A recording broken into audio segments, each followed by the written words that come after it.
కాంగ్రెస్ పార్టీపై కానీ సీఎంపై కానీ ఒక మాట అన్నా ప్రతిపక్షాలన్నా చీమ చిటుకు అన్నా కానీ సంజయ్ రెడ్డి అయితే మాత్రం ఊకోదు, అంత ధాటిగా మాట్లాడుతుంది. మరి ఇంత మీరు ఒక వన్ సైడ్గా మీరు చేసుకుంటూ పోతున్నారు, మరి కాంగ్రెస్ పార్టీ నుండి మీకు అనుకూలంగా స్పందన వస్తుందా, వ్యతిరేకంగా వస్తుందా? వద్దు మన పార్టీ స్టాండ్ కాదు, అవసరమా ఇదంతా ఏమన్నా వస్తుందా, ఏమొస్తుంది అసలు? ఏమనట్లేదు, వాళ్ళు వద్దు అనట్లేదు, మనకి ఇట్లా అనట్లేదు, మనకు సైలెంట్. వాళ్ళ నుంచి ఏం రాలేదంటే ఒక అమ్మాయి మంచినే మాట్లాడుతుంది, మంచినే మాట్లాడుతుందండి. ఎవరైనా ఇప్పుడు అన్నయ్య ఏమనలేదు, ఎవరు ఏమనలేదు, ఒక మహిళగా మాట్లాడుతుంది అని అనుకుంటారు. ఎందుకంటే పార్టీ పనులు చాలా ఉంటాయి వాళ్ళకి, ఈ విషయాల గురించి సున్నితమైన అంశాలు. మీకు విషయం తెలుసా, టీఆర్ఎస్ నుంచి నాకు ఒక 100 మంది ఫోన్ చేశారు, సంధ్యాక మేము మీ అభిమానమే అని. ఇక్కడ పార్టీలు చూడట్లేదు తమ్మి, నీకు అర్థమవుతుందా? కానీ మీ మహిళా విభాగం ఉంటది కదా, వాళ్ళకి ఏమి ఇబ్బంది కదా, మీరు ఇట్లా వన్ సైడ్ వెళ్ళిపోతున్నారు, వాళ్ళు చేయాల్సిన. నేను అనుకోకుండా మాట్లాడినాను మీరు అనుకుంటున్నారు. నేను పొద్దున్న లేస్తే మదర్ ఫౌండేషన్ ద్వారా మహిళలను మమేకం చేయడము, ఊరూరికి తిరగడము, మహిళలు మగోడితో సమానంగా ఎదగండి అప్పుడే మీకు గౌరవం ఉంటది అని చెప్పి కుట్టు మిషన్ల ట్రైనింగ్ పెట్టి ఒంటరి మహిళలకు మదర్ ఫౌండేషన్ 2003లో స్టార్ట్ చేసి ఇప్పటి వరకు ఉమ్మడి ఆంధ్రప్రదేశ్ లో ఇప్పటి వరకు 3 లక్షల మందికి ట్రైనింగ్ ఇచ్చినాం. 3 లక్షల మందికి ఉచితంగా కుట్టు మిషన్లు నేర్పించి ఒంటరి మహిళలకి దాతల ద్వారా 32,000 మందికి కుట్టు మిషన్లు అందజేసినాం ఇప్పటి వరకు. ఇప్పుడు కూడా ఈ రోజు కూడా నేను ఇక్కడ చెర్లపల్లి దగ్గర సెంటర్ సర్టిఫికెట్లు ఇచ్చేసి వచ్చిన. ఎందుకనంటే ఇప్పుడు నేను మీరేమనుకుంటారంటే నేను సెలబ్రిటీని కావాలని కాదు. నేను ఇప్పుడు ఇవాళ ఇదే చీర తమ్మి, ఇదే చీర కదా, ఒకసారి చూడండి మీరు.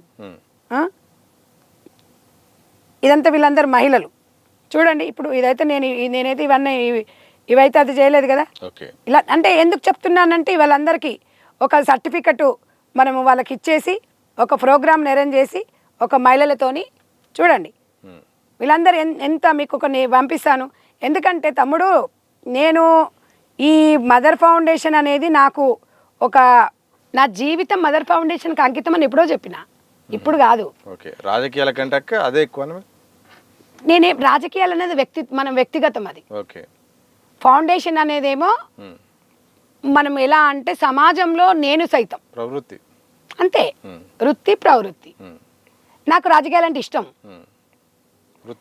అంతే, రాజకీయం అంటే ఫుల్ ఇష్టం, నాకు రాజకీయాలు చేయాలంటే చాలా ఇష్టం కాబట్టి వచ్చిన. అందులో కూడా నాకు ఏ బ్యాక్గ్రౌండ్ లేదు, రాజకీయాలల్లో నేను నా సొంతంగానే ఎదిగిన. నేను మదర్ ఫౌండేషన్ కూడా ఒక వ్యక్తిగా ఒక శక్తిగా ఎదిగిన.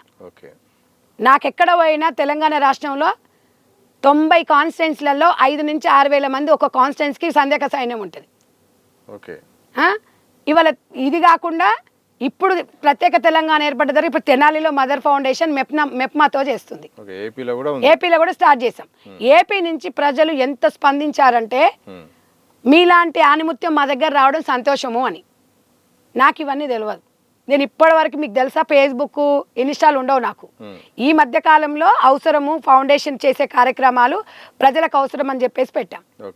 కాబట్టి నేను ఒకటి ఏం చెప్తున్నా, మీ వేదిక ద్వారా మమ్మల్ని ఇంత దూరం పిలిచినందుకు ఒక మదర్ ఫౌండేషన్ ద్వారా కొంతమందినైనా మేము అంటే వాళ్ళకి సేవ చేసుకునే అదృష్టం వచ్చింది. మా అవకాశం కూడా ఇవ్వాలనుకుంటున్నాం. కాబట్టి మీరు ఇబ్బంది పడకుంటే మాకు మహిళలందరూ కూడా ట్రైనింగ్ నేర్చుకొని ఎక్కడ ఏ గ్రామంలో ఎక్కడైనా ఏ రాష్ట్రంలో అయినా ఎక్కడైనా మమ్మల్ని సంప్రదించాలంటే ఫోన్ నెంబర్ చెప్దాం అనుకుంటున్నాం. మీకు సంప్రదిస్తే ఆ మహిళలకు మేము ఉచితంగా ట్రైనింగ్ ఇస్తాం. మిషన్ అనేది సెకండరీ, ఫస్ట్ ఉచితాలు అనేది మదర్ ఫౌండేషన్ ఉండదు. ఉచితాలు వద్దు, ఉపాధి ముద్దు అనేది మదర్ ఫౌండేషన్ నినాదం. 9959044777 డైరెక్ట్ గా నాకే కాంటాక్ట్ చేయండి. 100% నేను ఈ నెంబర్కి నేను రిసీవ్ చేసుకుంటాను. 9959044777. థ్యాంక్ యూ తమ్ముడు, ఎందుకంటే మా ఫౌండేషన్కి మీరు ఇంత సహకరిస్తున్నందుకు. ఒక మహిళగా నేను చేసే సేవలు కార్యక్రమాలు 10 మందికి ముందుకెళ్ళాలని నేను అనేది ఏంటంటే మహిళ మగాడితో సమానంగా ఎదగండి తప్పకుండా. ఎందుకంటే ఈరోజు మా దగ్గర పెట్టండి అంటున్నారు, కాకినాడకి వెళ్ళి అడుగుతున్నారు. మరి ఇక్కడ మీరు తెనాలిలో పెట్టారు కదా, మా దగ్గర కూడా పెట్టండి అని. ఒక వ్యక్తిని అన్ని దగ్గరికి వెళ్ళాలంటే కొంచెం ఇబ్బందిగా అవుతుంది. ఎందుకంటే నేను ఎవరి మీద డిపెండ్ కాను, నేనే చూసుకుంటా, నేనే దగ్గరుండి చూసుకుంటాను. కాబట్టి కొంచెం టైం పడుతుంది, కానీ డెఫినెట్గా నా సేవలు ఈ ప్రపంచవ్యాప్తంగా చేయాలన్న ఆలోచనతోనే ఉన్నాను. సో ఈ అంశం మీరు టాపిక్ తీసుకున్నప్పుడు ఏమైనా పాజిటివ్ కామెంట్స్ వస్తున్నాయి, కాల్స్ వస్తున్నాయి కా, బెదిరింపులు ఏమైనా వచ్చాయా? ఇలాంటి మాటలు మాట్లాడకు, మీ పార్టీకి కంప్లైంట్ ఇస్తా, లేకపోతే నీ అంత చూస్తా, ఇలాంటివి ఏమైనా వచ్చినాయా? ఎవ్వరు రాలేదు, నాకు ఎక్కడ ఎవ్వరు కూడా ఇబ్బంది పెట్టలేదు, నాకు సపోర్ట్ చేసిరు.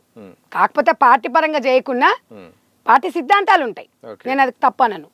నేను అందుకే ఏం చెప్తున్నాను, పార్టీ సిద్ధాంతాలను బ్యాలెన్స్ చేసుకుంటూ నేను చేసే పని మంచి పనే, నేను చెడు పని అయితే అనుకోను. నాకు తెలిసింది చెప్పిన, నేను ఎవరిని జడ్జి చేయట్లేదు, మీరు ఉండాలని ఎవ్వరు చెప్పట్లేదు, ఎవరు ఒకటి బెదిరించలేదు. ప్రామిస్ చెప్తున్నా, నాకు ఎవరు బ్యాడ్ కామెంట్స్ 5,000 కామెంట్స్లలో 1-2 అనసూయ లాంటి వాళ్ళు, అనసూయకు లాంటి వాళ్ళు ఎవరో ఒకరు ఉంటారు. ఎవ్వరు కూడా 100% ఎవరు సాటిస్ఫై కారు తమ్ముడు. ఒక మనిషిని 100% ఎవడు ఇష్టపడాడు. ఎంత పెద్దగా అయినా కూడా మోడీనైనా కొంతమంది అవాయిడ్ చేస్తారు, కొంతమంది విమర్శిస్తారు. విమర్శలకు అతి, కానీ నాకు 99% సపోర్ట్ ఉంది. 90% 80% కాదు. నిన్న టీవీలో సంధ్యారెడ్డిని సపోర్టింగ్ అని చెప్పి ఒక ఓటింగ్ పెడితే 267 ఓట్లు ఓటింగ్ పెడితే 266 సంధ్యారెడ్డికి సపోర్ట్ అన్నారు. నా దగ్గర స్క్రీన్ షాట్లు ఉన్నాయి. ఒక్కరేమో అనసూయకు సపోర్ట్ చేశారు, ఒక్కరిది కాదు, 10% కూడా పట్టించుకోను. నేనేం చెప్తున్నానంటే, నేను సెలబ్రిటీని గాను, నేను ఎమ్మెల్యేని కావాలనో ఇంకేదో కావాలని కాలేదు. నా అనుకునే వాళ్ళు అనుకోనియండి, తప్పేముంది. ఇప్పుడు వాళ్ళు ఎంత అనుకున్నారు నా వెనకాలోనే, నా ముందు ఎవరు అన్నారు. కాబట్టి నేను ఎప్పుడు స్పందించను. ఈర్ష్యా ద్వేషం ఉన్న వాళ్ళని కూడా నేను లైట్ తీసుకుంటా. ఇప్పుడు నన్ను కొన్ని మాట్లాడిన వాళ్ళు లేడీస్ కూడా, మా వాళ్ళు కొంతమంది అంటున్నారు, ట్రోల్స్ చేస్తున్నారు, నీకు సిగ్గు ఏమనిపిస్తలేదని. నేను ఎందుకు సిగ్గుపడాలి? ఇప్పుడు అనసూయ బట్టలు లేకుండా గుడ్డలు సగం బట్టలు వేసుకొని అది తిరుగుతున్నప్పుడు నన్ను ట్రోల్స్ మాట్లాడింది, నన్ను అంతకన్నా ఎక్కువనా నేను? వాళ్ళ ఆనందం అది ట్రోల్స్ చేసేది.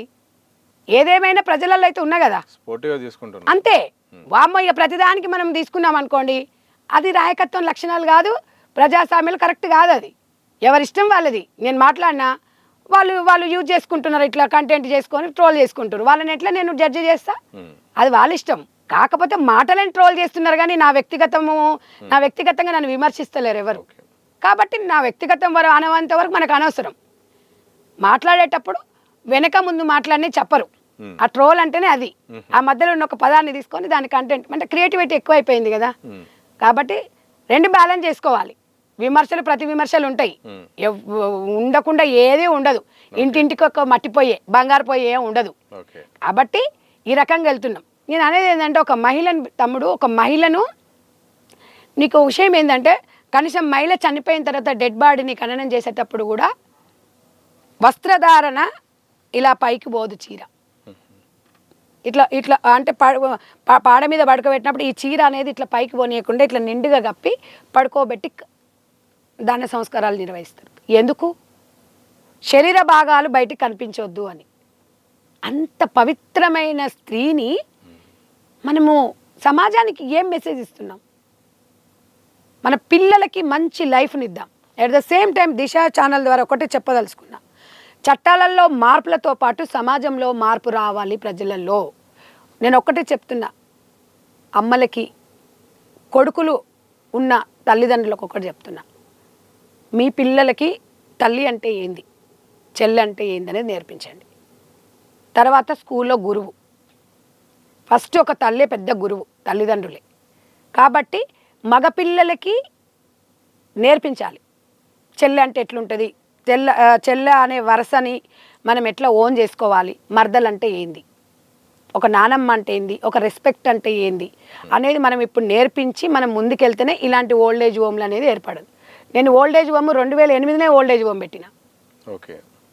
అంటే నేను నా వయసు 18 సంవత్సరాలు ఉన్నప్పుడే మదర్ ఫౌండేషన్ స్టార్ట్ చేసినంటే, నా జీవితంలో జరిగిన సంఘటనలు ఉండొచ్చు, నా పక్కన జరిగిన సంఘటనలు ఉండొచ్చు, నాకు కొన్ని నా మైండ్లో కొన్ని అనిపించినాయి, చూసిన వాతావరణం ఉండొచ్చు, నేను అనుభవించినవి ఉండొచ్చు.